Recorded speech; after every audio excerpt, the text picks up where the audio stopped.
Hello and welcome to the Gaggle Global Challenge. And if necessary, destroy media narratives. I'm George Szamuely. With me today, of course, is co-founder of the Gaggle, Peter Lavelle. So, Peter, today, this morning came and went, and President Donald Trump was not named the winner of the 2025 Nobel Peace Prize. And I don't think anyone really seriously expected that he would be awarded the Peace Prize, though President Trump, had actively, vociferously Actively. lobbied Well, months apparently, for it. over the years, there are campaigns for pushing certain individuals, even that those individuals may be involved in that campaign, but it's very subtle.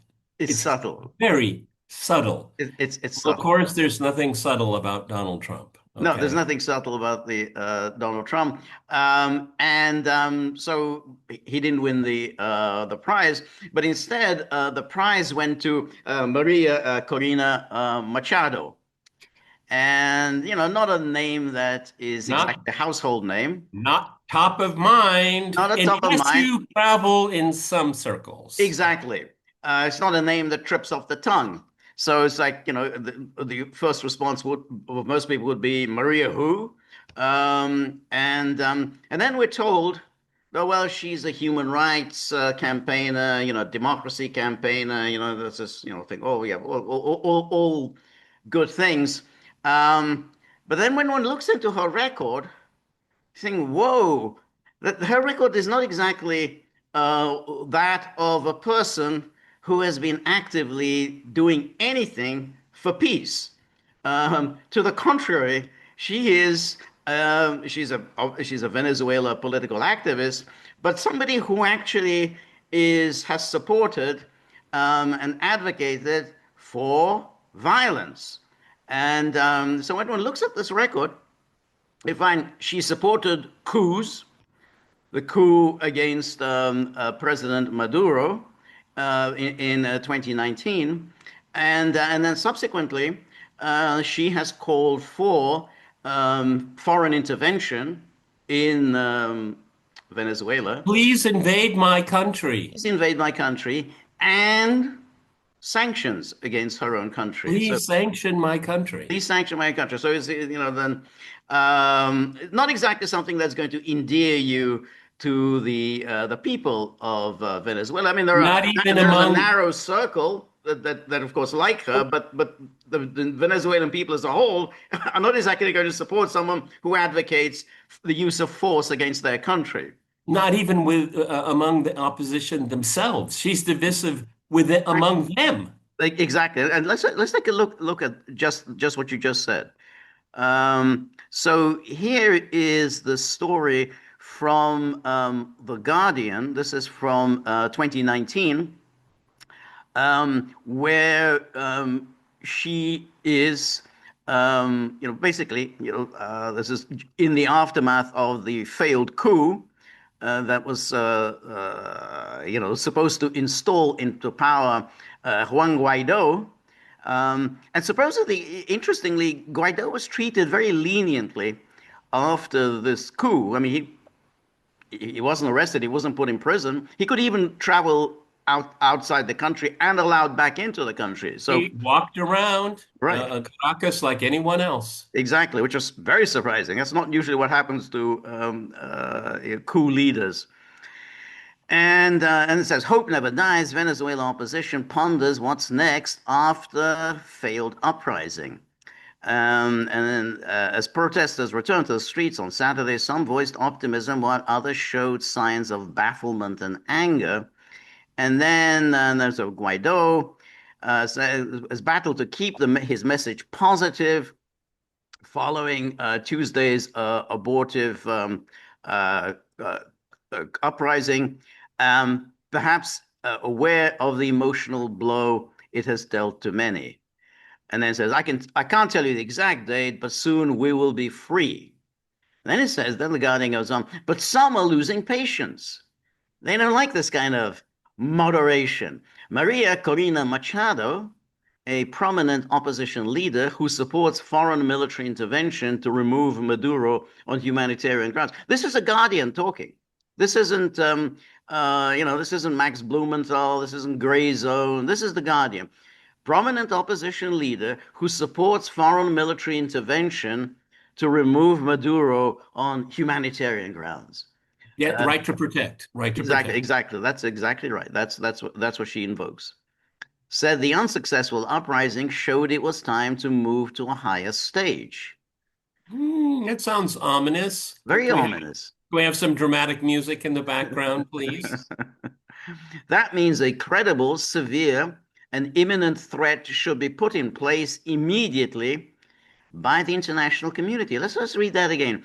A credible, severe, imminent threat. Threat is not a nice word.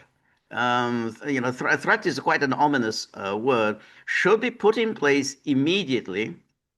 So we have already an imminent and an immediately in rapid succession by the international community. So not exactly a peace laureate kind of Yeah, pronouncement. I don't get this Nelson Mandela vibe, do Yeah, you? yeah, no, I don't either. No, no, no. This regime is weak, but it is willing to produce a lot of damage before it goes, Machado warned. In order to reduce and control the damage, we need the active action and support of Western democratic nations. Active and action. And then here's from Foreign Affairs, the august publication of the Council on Foreign Relations. And here's this article, also April 2019. And the title is Will Guaido Call for U.S. Military Intervention? And then they say Venezuela debates over Article 187.11.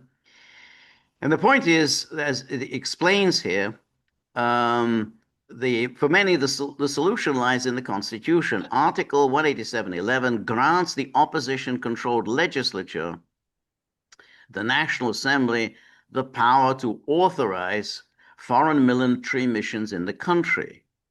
And then first launched into the sphere of public debate by a French parliamentary bloc just over a month ago, talk of invoking this article has become commonplace in the country. And then Machado is one of the fiercest critics of the government in the Venezuelan opposition and a leading proponent of mass civil disobedience and protest. So mass civil, this is the foreign affairs.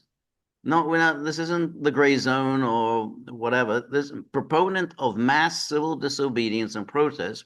Machado argued that 187.11 would, quote, open the way for the international community to apply the responsibility to protect principle, which legitimizes foreign intervention in order to prevent crimes against humanity to Venezuela. So let me get this straight. So they want to pass, I guess, change the Constitution, amend the Constitution, and say we are open to being invaded. Any takers?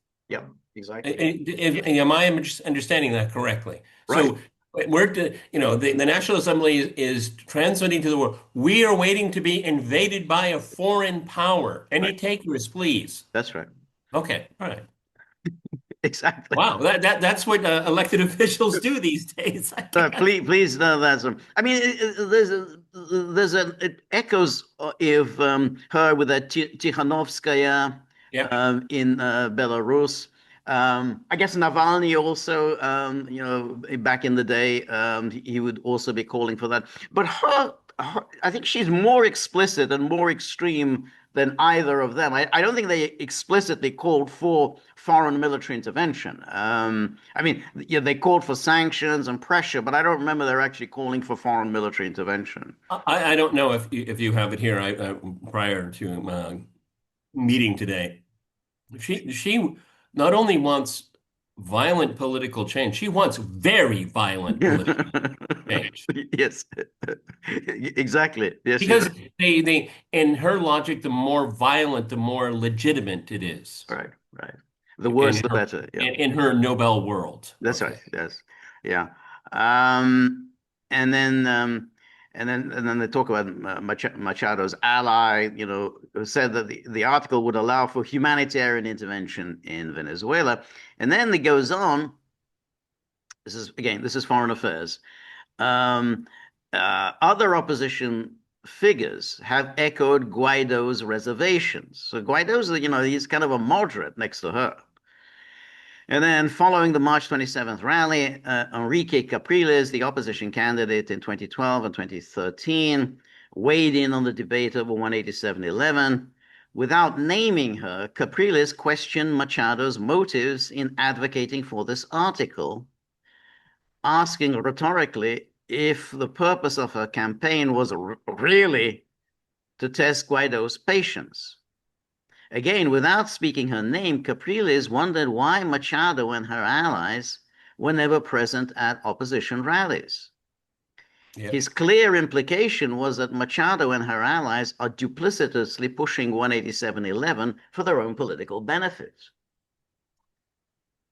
And clearly she's on, I guess, the CIA's Yeah, or State Department's payroll. that's Okay. right. That's it. Nobody contests that, everyone. I'm not speculating here. Nobody contests that. Okay. Right. And in fact, the debate over intervention could strengthen Machado. Were Guaido to unequivocally dismiss the idea of military intervention via Article 18711, the disillusioned supporters might look to a figure like Machado, who seems willing to go to any lengths to remove Maduro from power. She's willing to go to any lengths to remove Maduro from power. Again, this is a Nobel laureate, and this is the way Foreign Affairs is writing about her. This is not a person that Well, the Council on also, I Foreign mean, Relations is endorsing. using the idiom of this of foreign affairs, the way they frame things here, um, go to any lengths to well, I mean, that means a hell of a lot of violence. Exactly. Exactly. That's the Okay, point. When you say go to any this woman was just awarded the Nobel Peace Prize. Everyone. peace, exactly. It's a peace prize, not the Okay. prize for I mean, literature. but say go to any lengths. That means that the system as it exists it needs to be pushed aside and violated, made null and void. Yeah, Okay, this is what she's saying here. right. That's right. Okay, Exactly. it's not we need to win the next election. Rah rah rah. No. That's right. Exactly. Go to any lengths. When you say go to any lengths, that means you're ready to use violence, and then that's what that means. Go to any lengths.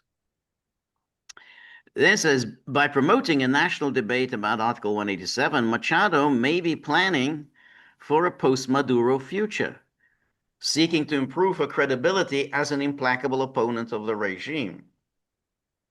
Given the scale of the ruin that Well, Maduro. improve her credibility with whom? Well, that's a good question. It would suggest her credibility that she's improved her credibility with outside powers. Exactly. Because the outside powers are obviously not very satisfied with Guaido. Guaido just simply, it was basically just milk toast. Well, He didn't have the goods. He yeah, but didn't have he the liked ruthlessness. the money. He's a Yeah, wannabe playboy. He liked the ladies, the booze, the partying. It's right, well documented, everyone. right, right, Okay. right. Yeah. Um, and then, given the scale of the ruin that Maduro has brought to Venezuela, voters would undoubtedly find a politician who held nothing back in her fight against the regime to be very attractive. And in fact, the debate over intervention could strengthen Machado. Were Guaido to unequivocally dismiss the idea of a military intervention I via. think you need to go to the next slide there, George. Is this the same one? Uh, Yeah, it's the same. You're right. It's the same one. But yeah, okay. okay. Yeah, yeah, okay. Oh, is it? Yeah, okay. I guess I didn't go to the next one. Yeah. Yeah. Oh, well, anyway, that's then, and this is Afshin Ratanzi, who sent this tweet out today. He says Venezuela's election loser María Corina Machado has won the Nobel Peace Prize. And she made this pronouncement: if we win, we will move the Venezuelan embassy to Jerusalem to support Israel. And she Yes. did this. This was in an interview. She said that will be her first act she would move the Venezuelan embassy to Jerusalem, which again is very interesting. To whom is she addressing these kinds of Well, comments? it's well documented that she reached out to the Israelis for assistance, That's right, exactly. which presumably, in my mind at least, is some kind of decapitation operation of the Venezuelan government. That could, yeah, absolutely. And then this is an interview that she gave in 2023 to El País. Um, and here she says, "What would you do with Chavista leaders if you become president?" We cannot generalize because there's a bit of everything from people who are involved in crimes against humanity and are being investigated by the ICC to those who have been victims and prisoners of the system. Would you consider guaranteeing Maduro immunity? What I would guarantee to Maduro is a fair trial, the same as to all Venezuelans. So you can see we'll give him a fair trial before we hang him. I mean, yeah, you'll get a fair trial. Yeah, and just before your execution, we'll give you definitely give Well, you a I trial. mean, if you step back, so if you're going to use illegal means to change power, why would we believe that you would give anyone a fair trial? No, of course not. I mean, she has to say this. Well, we'll give him a fair trial. I mean, no, I mean, the interviewer wasn't under any illusion that he was going to get a fair trial or what the sentence would be. The sentence would be obviously. I don't know if they have capital punishment in Venezuela, but whatever is the strongest punishment he would get. And when you defended ending the Chavista government by force, what were you referring to? This is the question El País.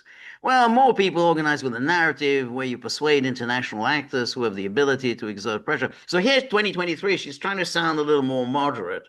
I mean, that's why she's asked, what were you referring to? You said you wanted to remove it by force.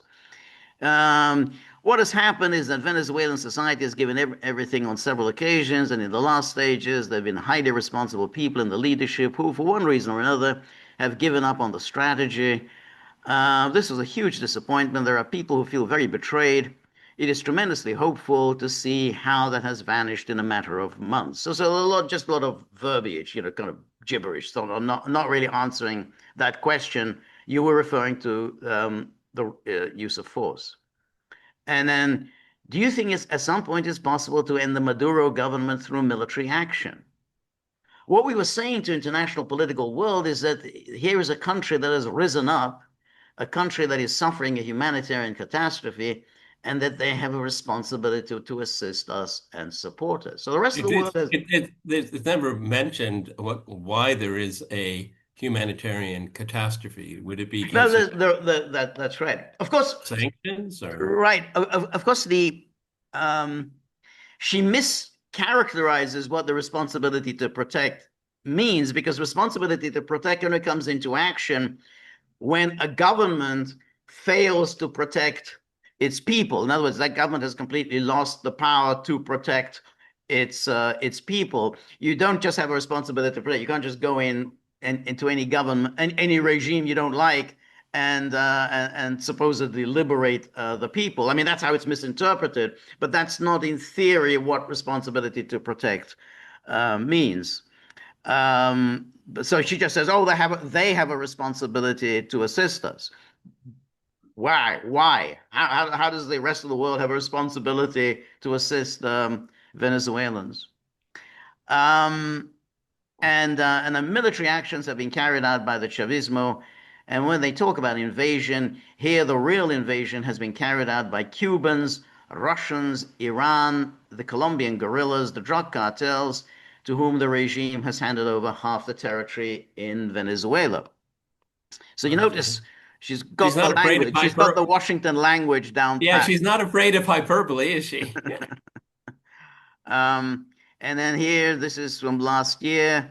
Venezuela's top prosecutor announces criminal probe against opposition leaders Gonzalez Machado, and they've begun a criminal investigation against and its leader, the presidential candidate Gonzalez, leader Machado, over their call on the armed forces to abandon their support of President Maduro.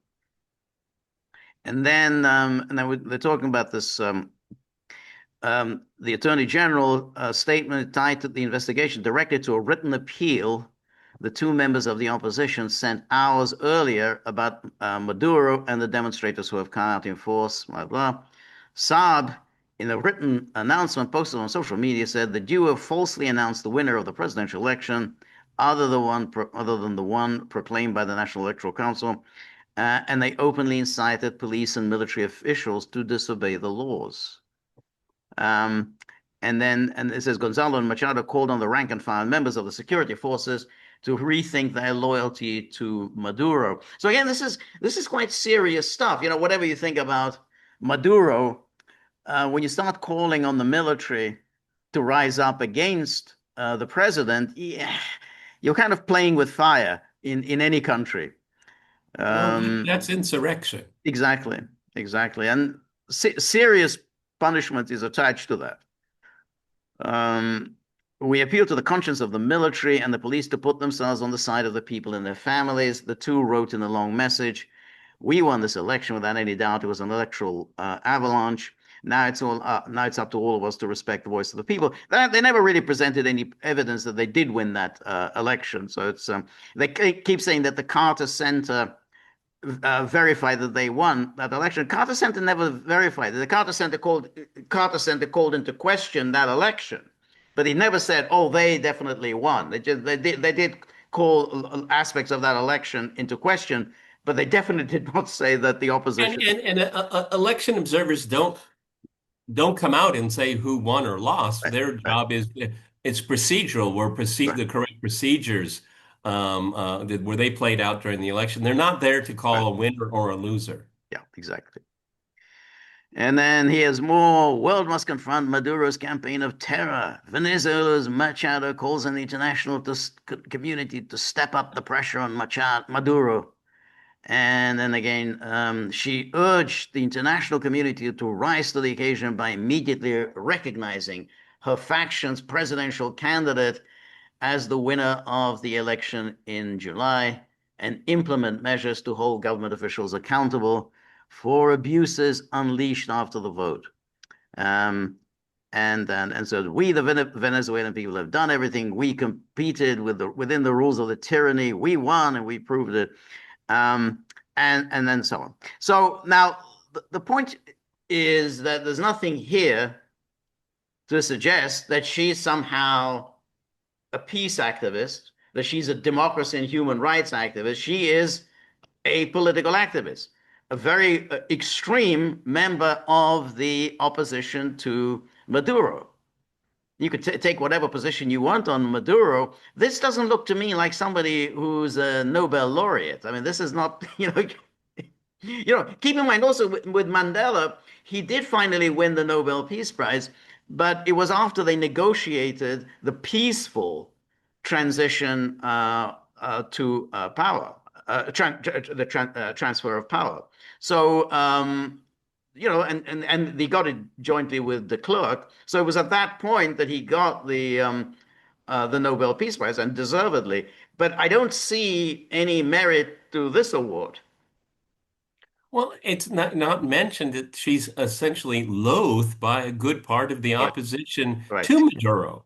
right, Okay, I mean that's one of the and we see this all across the world where the opposition just feels like they're just so privileged they should have power. I mean, democracy. Why should we let the people decide? right, Okay, and plus she represents the descendants of the European colonizers, right, and it's very it's very profound in Latin American politics. Okay, it's again these articles didn't point out that if she or a surrogate or to be, one of her surrogates were to become president, she would just sell off the country's assets. right. Okay, all right. It's really interesting what the Nobel Committee is up to. First of all, they've disgraced themselves that you don't even have words for it. Okay. I mean, it's very easy to find out who this woman is. It's not hard at all. And and it was just announced, George probably didn't do his usual deep dive, but it's just there. It's like Right, low-hanging fruit. This is easy stuff. Okay. right. But Trump, okay, he's probably disappointed. He's probably moping someplace. Okay.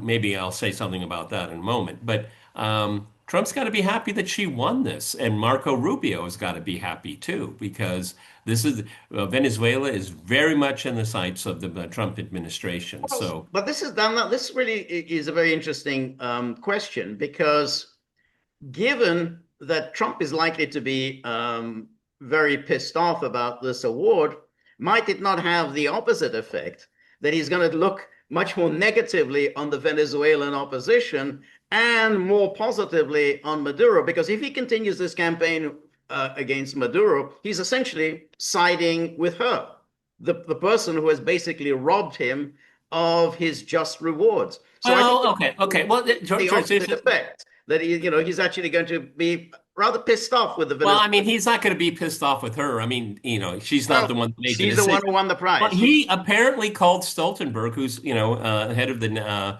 Norwegian National Bank, and, can you put in a couple good words for me? Right, Okay. And the Trump administration is already pissed off with Norway because they cut off their investment in a Caterpillar because their machines were being used in right, Palestine. So, right. your take is interesting. I hadn't thought about it that way. I don't think he's really going to be particularly pissed off with her, but it shows that it's almost like a consolation prize. That, okay, well, we didn't give it to you, but we support your policy But you see, toward but this is why, Venezuela. but why it becomes kind of interesting because in a way you can say, hey, these people are on the side of the people that I'm supposed to be on the side of, and at the same time, they're not doing anything for. Oh, so you're saying that Trump should have gotten as being a surrogate for the No, that's what, but Venezuelan exactly opposition? that Trump would think I deserve this prize. And so he's going to be rather, what's his response is going to be, this woman doesn't deserve a prize. Why did they give it to her and not to me? So Can you he's going to imagine what take out his anger on the opposition. Why am I doing all this for them? They've just taken my bloody prize away. Marco Rubio has got a lot of explaining. Mr. President, this is actually a good thing for us. It's a good thing for us. He's It's going like, to what do you mean it's good? I didn't get it. What's good about that? exactly. And he's going to look at her and say, what has she done? What has she done to deserve this prize? And then, he's going to be looking at all these clippings as well. And say, well, she hasn't done anything for peace. And I'm supposed to be supporting her. I'm supposed to be throwing the weight of the U.S. government in order to hoist her into power because she's the one who's going to be in power after I I'm wonder, done. there have been a number of times. The one I remember best is when Lech Wałęsa got the Peace Prize, and the Jaruzelski government actually called the Norwegians and asked them to retract it. Which, well, I was living in Poland at the time, and they said, well, the last time a government did that was Nazi Germany, so they really got a lot of traction out of that. But I wonder if Trump is going to call her and say, refuse it, refuse it. I think But on a more serious note, and I know we're not devoting this video to it, so I'll be very short. Everybody knows George and I have different visions of what the ceasefire is supposed to pan out to be, if anything, the Trump peace plan.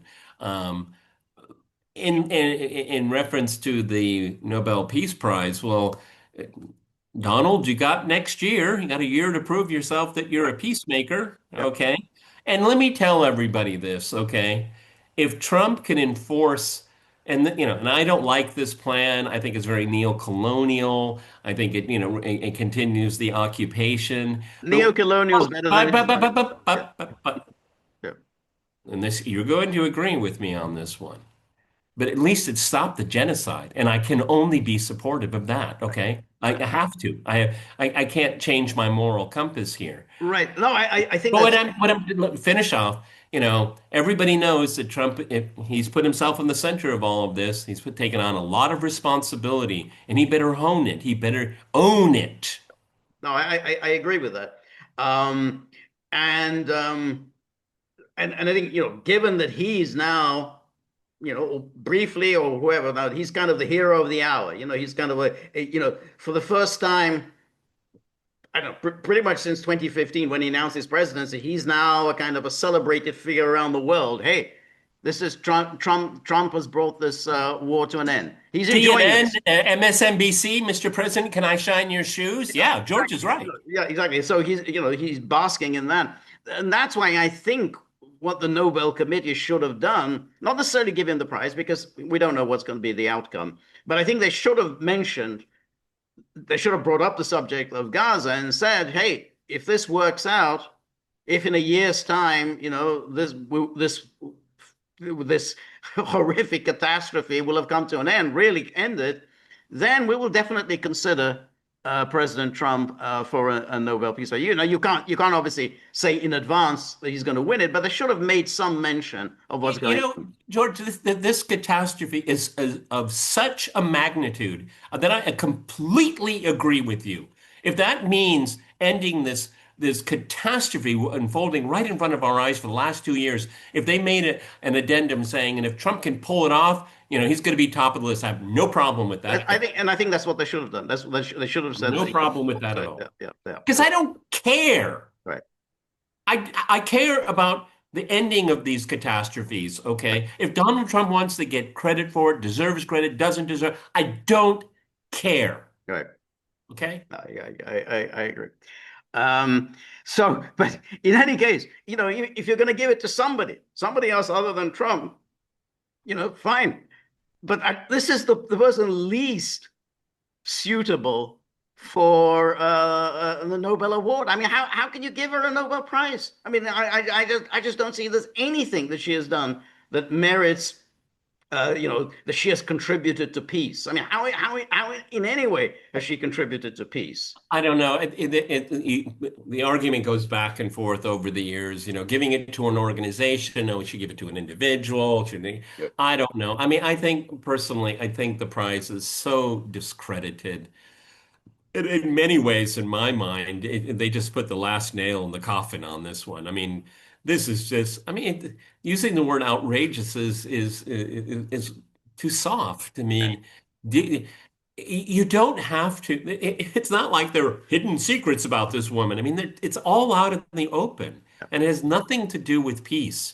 It yeah, has to be being a surrogate for outside powers to steal the assets of the Venezuelan people. yeah, Okay. yeah. Um, uh, and just ask the opposition what they think about her. It's It's not like she's a Mother Teresa there. No, no, that's right, and that's why I read out. This is from an article in Foreign Affairs, and this was Foreign Affairs was very skeptical about her and saying, hey, even her colleagues in the opposition just think that she's bad news. I don't know what her game is, but it's not to promote democracy. I mean, and the Foreign Affairs was quoting them saying, yeah, I don't know what her game is, but it isn't to promote democracy in Venezuela. So, I mean, I was shocked. I was shocked. yeah, I was shocked. I thought maybe like a charity uh, um, uh, helping somebody somewhere. yeah, Okay. yeah, yeah, yeah, yeah, Because yeah. Trump was I think the bookies in London gave him a 6% chance of winning. But apparently the deal was sealed on Monday of this week. Okay. So Right, um, yeah. this is the type of t times we live in. I mean, I'm flabbergasted. I mean, I'm trying to think of I when. mean, you mentioned the gray zone twice. I mean, that's how I know about her. Right, no, Anya Parenpel, she's done a lot of stuff, and Max is right, back right, right, her right. up. So I That's mean, right. it's not like this is a complete foreign name. But I mean, if you were if George would say, "Well, what do you think, Peter? Do you think she's got a chance?" I'd say, "Why would she even be on the list?" Right, Okay. right, yeah, yeah. Um, I mean, I'm trying to think of, who was the last person who won the Nobel Peace Prize, and people thought, that's deserved. Yeah, that good. That's a hard question to answer. No, because I've taken less interest in it over the last 2 decades. Okay. Right, I right, mean, I mean, and there, it's always the big one about Lee Doctorow and Henry Kissinger. right, right, right. But And that was I get deserved. that. But, George and I, our default position is he ended the war. They ended the war. And it was a joint prize. They both got it, and they negotiated an end to the war. And I mean, the same with Mandela and de Klerk. But that Yeah. was also that was 30 years ago. So I'm trying to think of anyone during the past 30 years. You thought, okay, well, that's Jimmy that's Carter. deserved. Did Jimmy Carter get it? Jimmy Carter got it, but not for anything he did during his His term presidency, in yeah. office. Yeah, yeah, he was for his post-presidency. Yeah, but other things like the European Union, Oh, yeah. Well, uh, that leaves a bad taste in your mouth. God. then Al Gore got it for his climate For activism. his climate hoax, yeah, Yeah, yeah. yeah, climate hoax, exactly. Hey, probably the vast majority of you that watch this, he is a complete fraud because I can remember, by 2001, Manhattan will be underwater. Okay, Yes, I'm exaggerating here, but you know yeah, what he was talking about. exactly, exactly. According to this computer simulation and all that, Yes, everything he said was wrong. right. Yeah, no, that's right. So I think Nobel Peace Prize, Nobel Committee has kind of once again discredited itself. I mean, we still can't forget, they gave it to Barack Obama. That really was a joke. I mean, in his first term in office, so he got it when he'd only been in office for a few months. So this he got the Nobel Peace Prize. And that's before he launched his bombs against Libya, before he, 7 wars, everyone. exactly, and launched his war against Syria. See, you see how giving it to Barack Hussein Obama, what damage it did, because it's damaged Donald Trump. Okay, because he's just so dead set.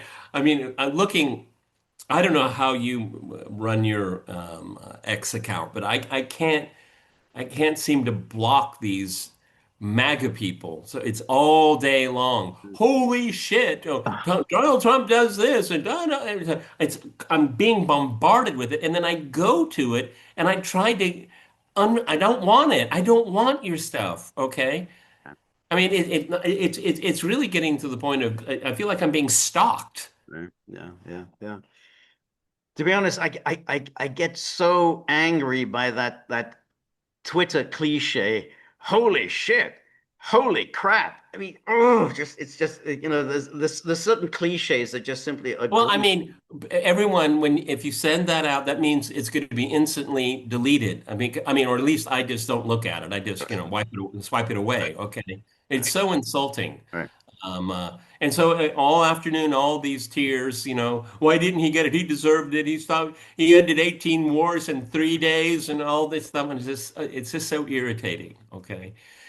Why is it that, we need a prize to to Well, want to have to pursue peace? well, that's I the mean, thing. I mean, isn't the peace itself the well, prize? peace is the prize, but it's there. I mean, it's like it's once it's become institutionalized, it is very, very prestigious, and everybody waits every year for who's going to get that one and who's going to get the Nobel Prize for literature. I mean, they give these prizes for science and chemistry and physics and medicine. Nobody pays any attention to any of that.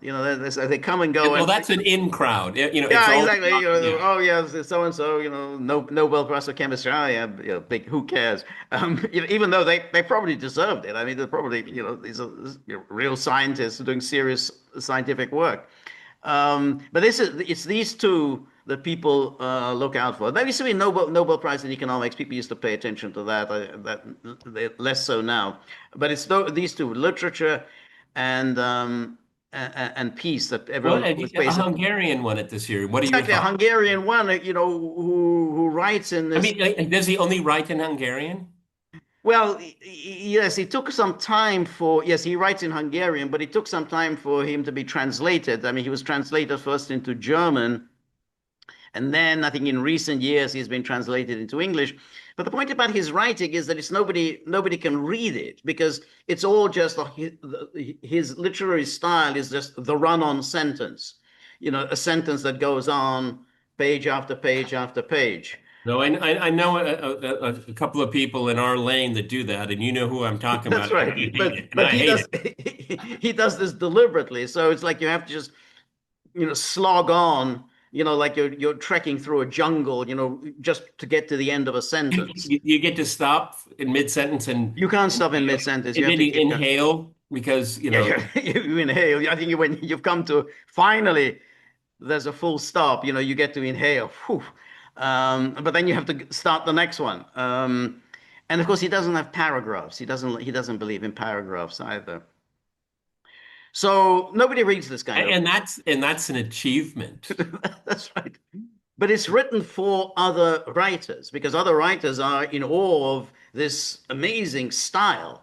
Wow. That means there's no style. This means exactly. I mean, this is not anything anyone's going to read. I mean, no one, because no one's going to sit down. Well, I really need to read this. I've It's got just, a few George, I hours to want you to kill. read this. I have to read this. Hey, this is a must read, and don't worry, it's one sentence. It's one sentence exactly. 400 pages. There's only one sentence. Yes. Um, but he has been showered with awards pretty much all his life, one award after another, because the people who give out these awards are always impressed by this kind of aesthetic. Wow, now that's literature. That's real literary writing. It goes back to the days of James Joyce. That's now already more than 100 years ago. That it's like nobody read James Joyce, but people pretended to read him, and then he became, wow, James Joyce. He's the summit of literary achievement, even though nobody actually read it other than if forced to do so in the classroom. But this he kind of goes back to Joyce. I think he's less readable than Joyce. So that's kind of saying something. Um, and of course, Viktor Orban, understandably, issued his congratulations. Your Hungarian nation is very proud. I bet anything that Orban has never read this author. I mean, I just can't see him sitting down reading this. But hey, he's the prime minister. You say, hey, a Hungarian has won the Nobel Prize for Literature.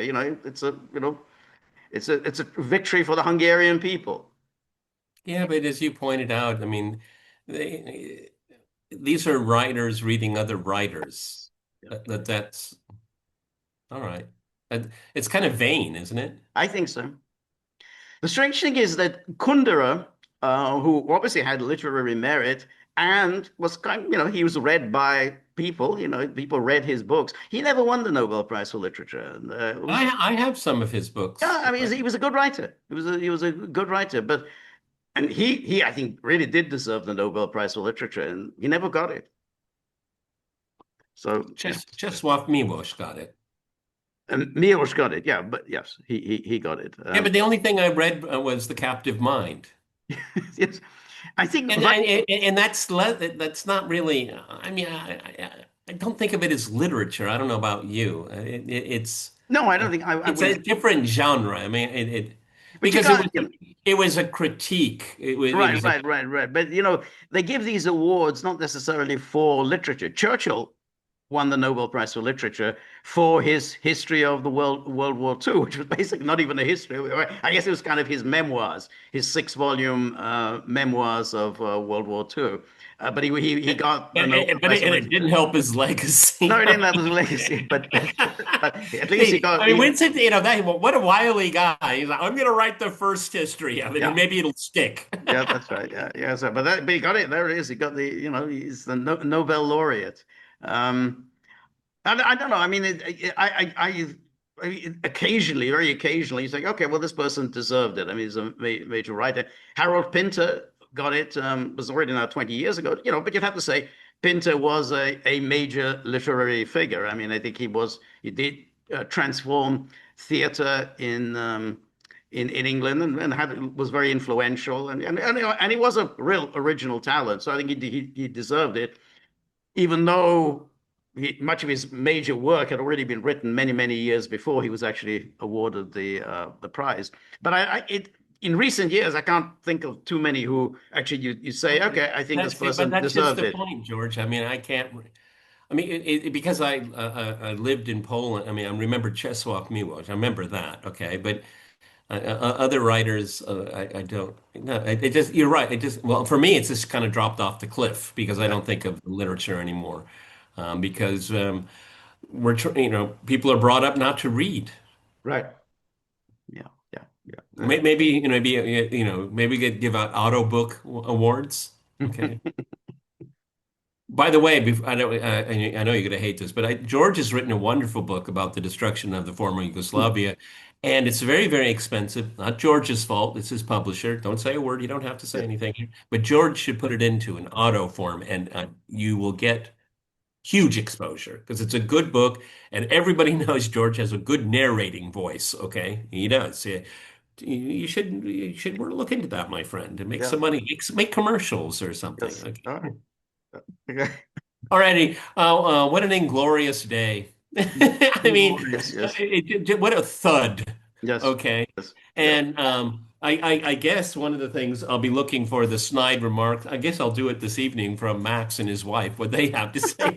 Yeah, that would be interesting because they're going to really, I mean, I only touched on the surface. I mean, they have the Yeah. receipts. Yeah, They yeah, do the deep dive. yeah, That's what yeah, they're all exactly. about. Yeah, Okay. absolutely. So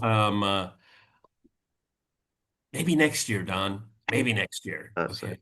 Yeah, All right, everybody. This is the Gaggle with Peter and George. We're on local, so please go to thegaggle.locals.com. This is part of our Friday wrap. We will reconvene on Sunday for even bigger wrap if the past is prelude, and then we all look forward to the live stream at 10 o'clock Eastern Time Monday. exactly. 10 a.m. Eastern time. Please join us. And now we've got to deal with the Buddy problem because Buddy is a hardliner. Always has been a hardliner, but he's now getting even more hardline. He's kind of banging his fist on the table, and that's never a good sign. So he's kind of demanding, in no uncertain terms, that money He's be not asking anymore. He's not asking. exactly. He's not asking. The days of politeness are over. We're into a new era. He We says. can do it the easy way. We can do it the hard way. A hard way, exactly. And he now is pressing for the hard way. So Buddy's insisting, put everything you've got, your life savings, everything. Take a second mortgage, whatever you have to do. Exactly, your dowry, if people still have dowries, put your dowry into stuff it into the tip jar. So we're very grateful for all of your help, friendship, and support. The more you're able to donate, the more of these videos we can make, the more we can improve on the technology, and then we can maybe get some of these tough, implacable ideas out of Buddy's mind. It's not going to be easy. So remember, if you like the gaggle, please like, share, and subscribe. See you soon. Bye bye.